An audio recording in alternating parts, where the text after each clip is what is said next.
Suis-je neuroatypique? Bienvenue à toi, cette question est essentielle parce que si toute ta vie tu as eu l'impression de forcer à rentrer dans un moule qui n'était pas fait pour toi, eh bien il est possible que cette vidéo t'apporte des éléments de réponse. Tu as toujours cette impression de décalage, ce sentiment d'être trop ou d'être pas assez. Tu t'es peut-être aussi demandé pourquoi certaines choses semblent faciles pour la plupart des personnes, mais c'est compliqué pour toi, ou bien inversement, des choses qui te semblent évidentes sont difficiles pour la majorité des autres personnes. Et si c'était que tu es neuroatypique? Je te souhaite la bienvenue. Moi, je suis Amélie Rigano.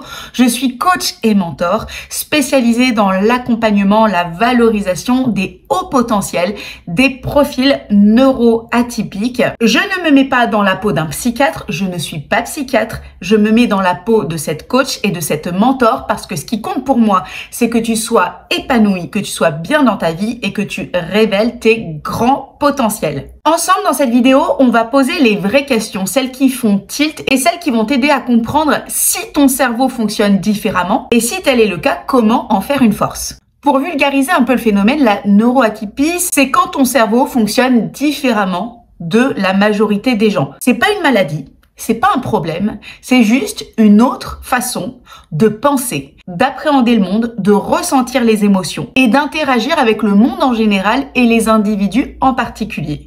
La neuroatypie se caractérise par un câblage spécifique et unique. Tu dois avoir certainement une pensée ultra rapide, ce qu'on appelle une pensée en arborescence, une grande sensibilité émotionnelle et ou sensorielle. Et il est possible que tu aies des centres d'intérêt très intenses. Lorsque quelque chose t'intéresse, te passionne, tu vas au bout des choses. Ou bien à l'inverse, tu t'intéresses à énormément de choses, à tellement de choses que tu as l'impression de survoler tout plein de sujets, un peu comme une abeille qui butine d'une fleur à l'autre, de savoir un petit peu des choses sur tout, mais finalement pas grand-chose sur un sujet déterminé. Quand tu es neuroatypique, tu ressens certainement un décalage qui est assez fréquent parce que tu ressens que tu ne fonctionnes pas comme tous les autres, que certaines choses évidentes pour eux, toi, te semblent floues et inversement. Les neuroatypiques ont aussi des besoins spécifiques. Il est possible que les environnements avec de la foule, bruyants, t'incommodent, te stressent ou te fatiguent. Tu as peut-être besoin de structurer ton temps différemment, ce qui fait que un emploi du temps un peu classique, comme un emploi du temps d'étudiant ou de professionnel classique, pour toi, ça va être difficile de t'adapter à ce rythme. Et certainement, si tu es neuroatypique, que ton énergie fluctue énormément d'un jour à l'autre ou d'une période de la journée à une autre. Ce que j'appelle les montagnes russes émotionnelles et en termes d'énergie propres aux neuroatypiques. J'ai une mauvaise nouvelle et une bonne nouvelle pour toi. On commence par laquelle? La mauvaise, c'est pas vraiment une mauvaise nouvelle, mais ce que je peux te dire de mon expérience, c'est que tant que les profils neuroatypiques n'apprennent pas à connaître, à observer, à aller en profondeur, mais vraiment quand je dis en profondeur, c'est aller au fond de leur fonctionnement, de leur tempérament, de leurs besoins neuroatypiques, ça va être très difficile de trouver leur recette, parce que c'est une recette unique. Qui dit neuroatypique dit que tu as un fonctionnement spécifique, mais il y aura autant de fonctionnements spécifiques que de personnes neuroatypiques. Donc, c'est pas une mauvaise nouvelle, mais tu vas avoir besoin d'aller beaucoup plus en profondeur que la pseudo-connaissance de soi que tu as peut-être l'impression d'avoir. C'est donc un travail de développement personnel plus approfondi, plus poussé et spécifique au profil neuroatypique que tu vas avoir besoin d'amorcer. La bonne nouvelle, c'est que lorsque tu comprends comment tu fonctionnes réellement, tu vas réaliser que tu as un potentiel illimité, un potentiel incroyable, exponentiel, et tu vas pouvoir le révéler et briller avec tes talents sans forcer. Et très souvent, les profils neuroatypiques essayant de rentrer dans le moule et de répondre à des attentes diffuses ont l'impression qu'il faut toujours forcer pour faire leur place, pour être reconnu, pour être entendu. Là, tu vas pouvoir révéler ton leadership facilement, sans forcer, naturellement. Je te propose donc une première auto-évaluation pour répondre à cette question que j'ai soulevée en titre « Suis-je neuroatypique ?» Tu peux prendre un papier et un crayon et répondre à chacune des questions que je te pose sur une échelle de 1 à 10. 1 étant pas du tout et 10 étant je me reconnais au maximum dans ce qu'Amélie me propose ici. Première question, ça concerne ton sentiment de décalage avec les autres. As-tu souvent l'impression de ne pas fonctionner comme la majorité des personnes, comme les autres? 1, c'est pas du tout, tu as l'impression de fonctionner plutôt comme tout le monde. 10 étant absolument, j'ai vraiment l'impression de ne pas du tout fonctionner comme les autres. Deuxième question, celle-ci concerne tes modes de pensée et d'apprentissage. As-tu ce que l'on appelle une pensée en arborescence? Je ferai une autre vidéo spécifique sur la pensée en arborescence, mais l'idée c'est une pensée en appelle une autre qui a priori n'a ni queue ni tête, qui t'amène à une autre pensée, qui t'amène à une autre pensée, qui fait déclencher une idée, et au final tu es parti, tu t'es éloigné de l'idée première, mais c'est ta manière de penser. As-tu aussi une mémoire plutôt atypique? Par exemple, dans tes manières d'apprendre à l'école, est-ce que tu t'es rendu compte que tu ne pouvais pas fonctionner comme la majorité de tes camarades? Troisième question, parlons de tes sensibilités et de tes perceptions. Est-ce que tu as le sentiment de ressentir tout de manière amplifiée? Ça peut être les sons, donc les bruits, ça peut être les environnements, les émotions, les injustices. Est-ce que tout chez toi est amplifié en termes de perception, de ressenti? La quatrième question que je te pose concerne ta motivation et ton engagement. Si tu me suis déjà, tu sais que l'engagement, c'est la valeur que j'exprime comme étant ma valeur la plus forte. Les profils neuroatypiques sont des profils engagés. Mais pose-toi cette question. Est-ce que je peux être obsédé par un sujet, puis m'en désintéresser totalement? Ça, c'est une des spécificités souvent chez les profils neuroatypiques.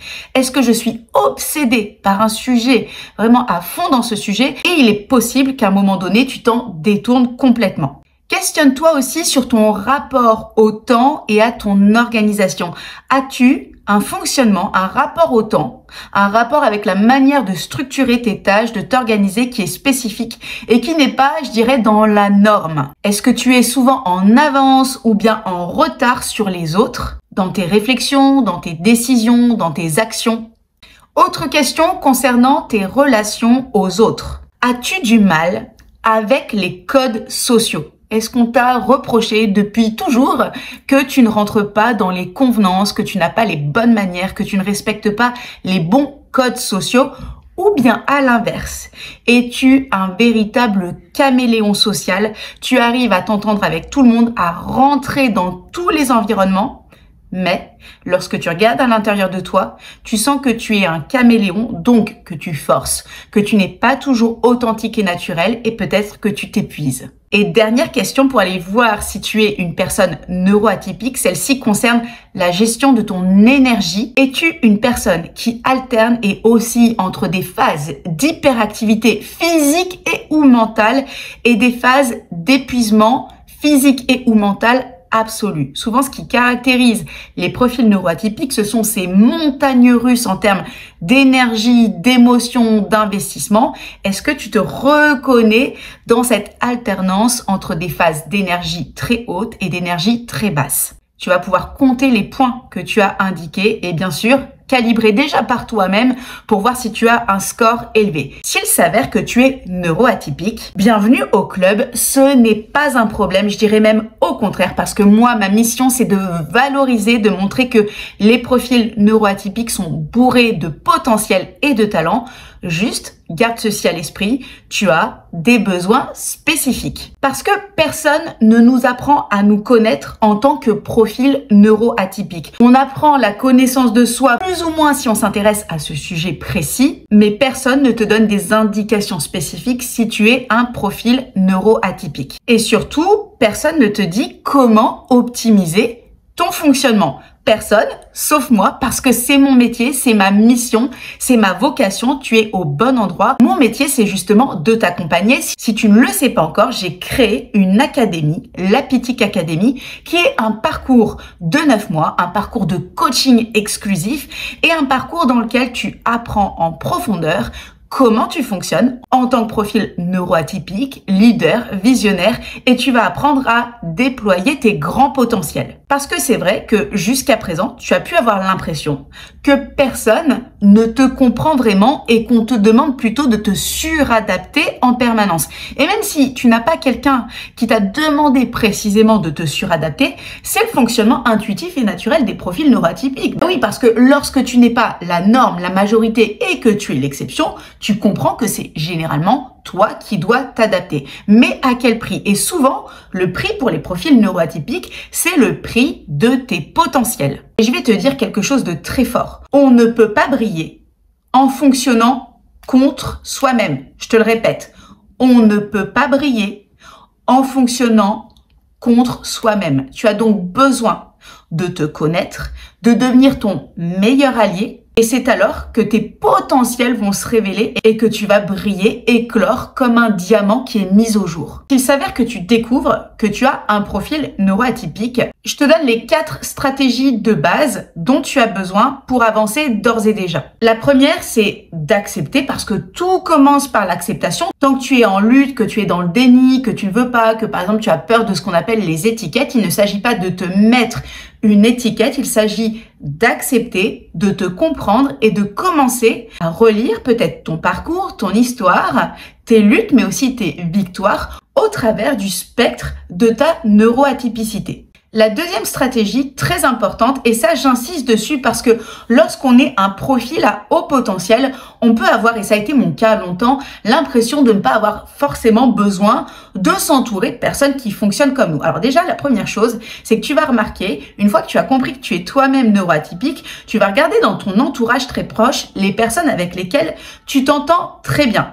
Il est probable que ton conjoint, si tu as un conjoint, que tes amis soit des personnes aussi qui fonctionnent de manière neurodivergente. Quoi qu'il en soit, tu as besoin de t'entourer de personnes qui ont un fonctionnement pas forcément identique au tien, mais un fonctionnement qui soit proche du tien. Donc, je t'invite à rejoindre la communauté des apitiques, notamment la communauté des apitiques sur Facebook, mon profil Instagram et le Telegram, dans lequel je te partage très régulièrement des ressources spécifiques pour les profils neuroatypiques. Troisième stratégie, je t'invite à observer tes forces et tes axes d'amélioration, voire tes faiblesses, sous l'angle nouveau pour toi peut-être de la neuroatypie. De façon à ne pas être dans le jugement vis-à-vis de toi, mais à regarder tes forces comme des leviers d'épanouissement et d'expansion et aller voir comment tu peux te faire aider, accompagner ou être soulagé là où tu sens que c'est difficile pour toi. Et la quatrième stratégie que je te donne pour aujourd'hui, c'est